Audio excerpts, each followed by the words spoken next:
Hello everyone, this is Charles again with the Exodus Logistics Learning Center Dispatcher 101 training for beginners. This is lesson 2, which reviews and goes over the actual methods or some of the methods used to acquire carriers under a dispatcher agreement and profile. We'll cover a dispatcher agreement and the profile, the carrier profile in detail in another lesson. So methods used to acquire the carriers to get them to say, yes, I want you to be my dispatcher and I will pay you the percentage or the flat rate that we agreed upon for that service. So the first method would be if you have within a certain amount, a radius of where you live, truck stops, like for example, Pilots.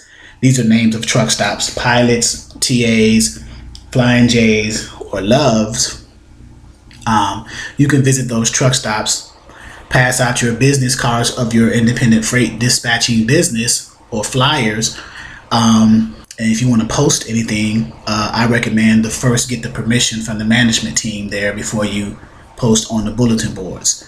So again, if you are within, let's say, 25-30 mile radius, then that's within a decent driving distance. You can do that as an option. The second option, cold calling.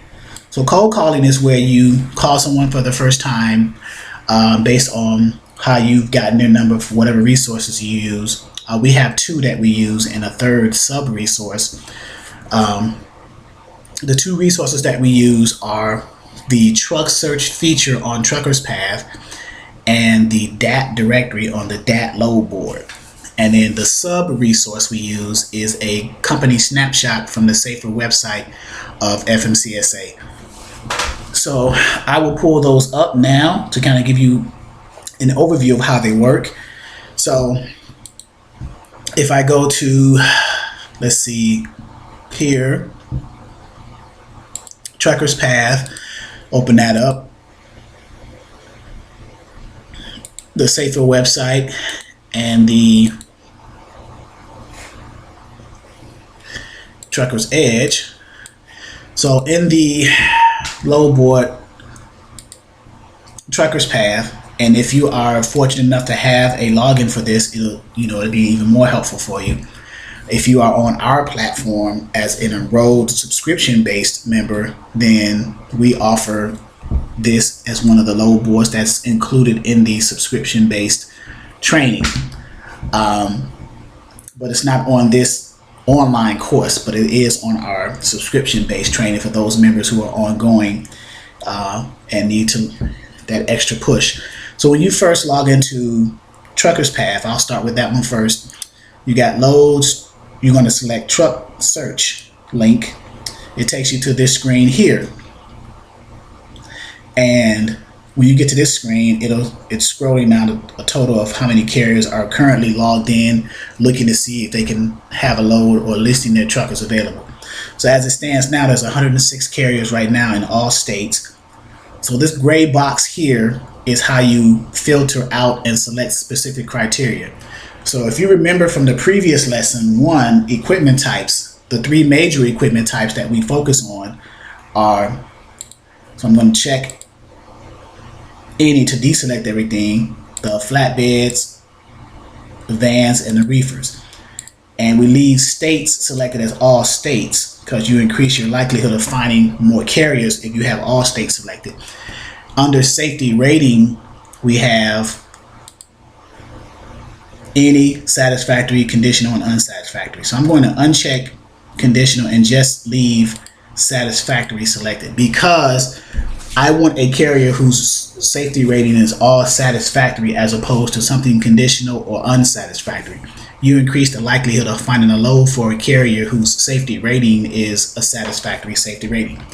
So that 106 or 109, whatever that number was, changes. Now it went lower to 55 because our search criteria got a little bit more specific. That's the reason why the number got lower. So how you read this is you read it horizontally. So this company here, they're actually on here twice.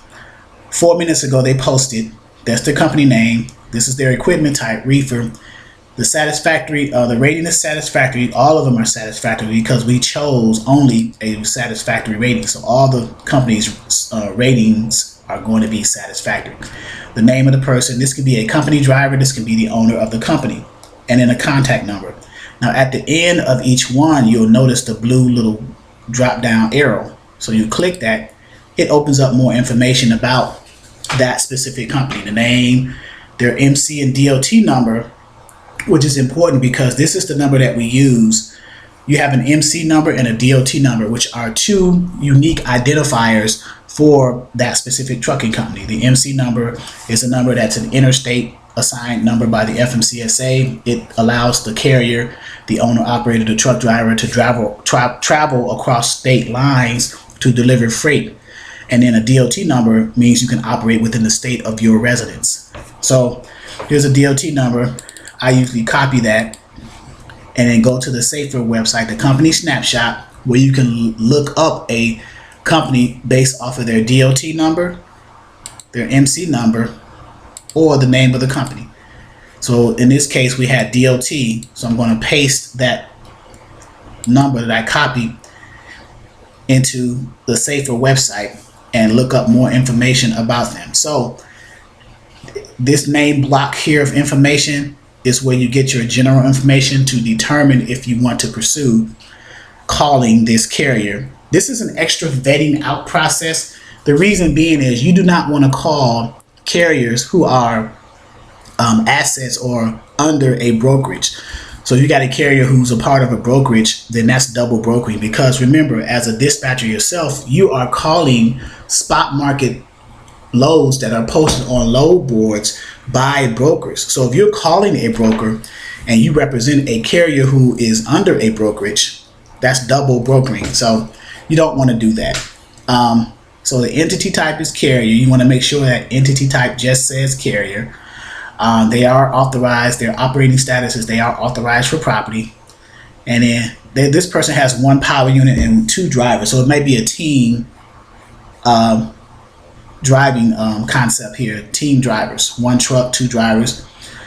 So it's just one. I usually recommend to beginner dispatchers to focus on companies that have 5 or less power units just starting out, just to get your feet wet.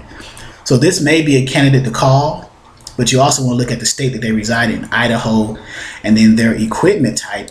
They have a reefer over in Idaho. Well, you got potatoes over in Idaho, so you might be able to get some loads out of there, onions, potatoes, and you may go to Washington State to get some apples. You know, so you got the possibility of freight over there. So that's another thing to consider too. As you learn dispatching more and more and you progress later on down the line, you'll begin to see where the type of freight or the commodities are coming out of the states, and you can send your carriers to those states based off of their equipment type and what they can or cannot haul. So this is the Safer website. You got more information here to look through, inspections and things like that, accidents, to determine what whether or not you will call that person. Now the second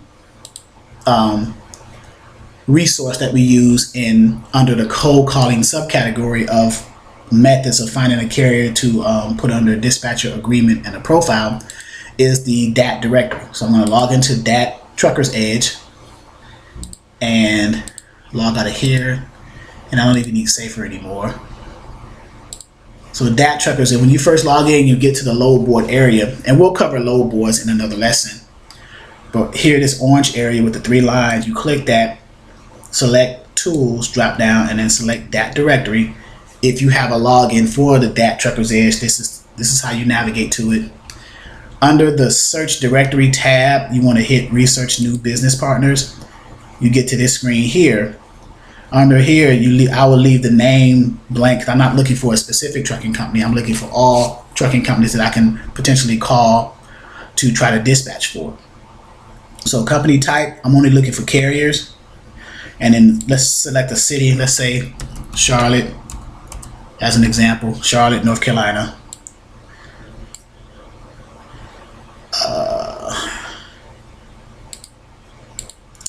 And our radius, let's keep it within a 150-mile radius. We'll sort the results by company name and then hit search. So it's going to come up with over 500. If you notice, this area is blank. No data comes in here until you click one of these options. So let's select the first one. And now more information pops in for this area here. And based off of some of the information you see, you could determine, if you did not already know, like what their equipment type is, the type of freight they haul, like for example, commodities. So you know they haul general freight, fresh produce, dry bulk, things of that nature here. And then if you scroll down to equipment, you know that they have this is what they have, the equipment types. And there's other information. So there's a lot more data in the DAT directory than I see in the truck search feature of Truckers Path. So in either case, whichever one you use under the cold calling method type, you would call that carrier and then ask them, say, hey, are you under a load, looking for a load? And they will say, hey, one of the first things they're going to ask you, are you a broker? Because the way you ask the question, are you under a load or looking for a load, they're going to wonder, are you a broker? Let's say, for example, that they say, no, I'm looking for something. And then now you can ask some kind of preliminary questions that you will need to help meet their, because you're solving a problem. So you are a dispatcher, you're solving their problem. They need a load, you can find a load. So now you need to know, well, what are you expecting to be paid? What is your cents per mile? How much are you willing to haul? What's your weight that you're willing to haul, the maximum weight? Where you want to go, and what places do you want to go? What areas do you not want to go to?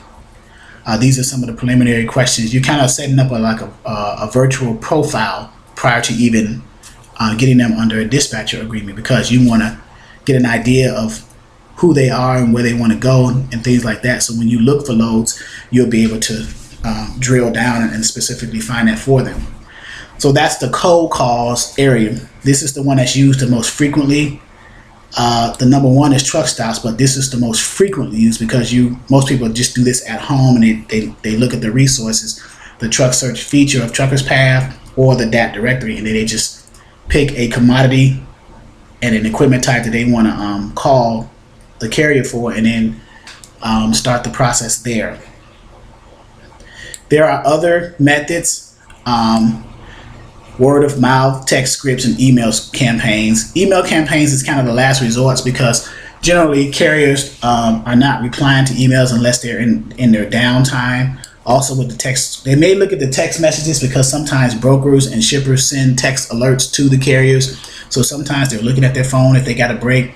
Sometimes even while driving, which I don't recommend, but they still do it anyway. And then word of mouth, you may know someone, a family friend or relative who may know or is themselves a truck driver. So you can offer your dispatching services there as they need it and go from there. So these are the methods, some of the common methods used to acquire carriers under a dispatcher agreement and profile. In the next lesson, lesson 3, we will go over, in module 1, lesson 3, we will go over the actual dispatcher agreement and the carrier profile in more detail. So until then, I will see you in that lesson.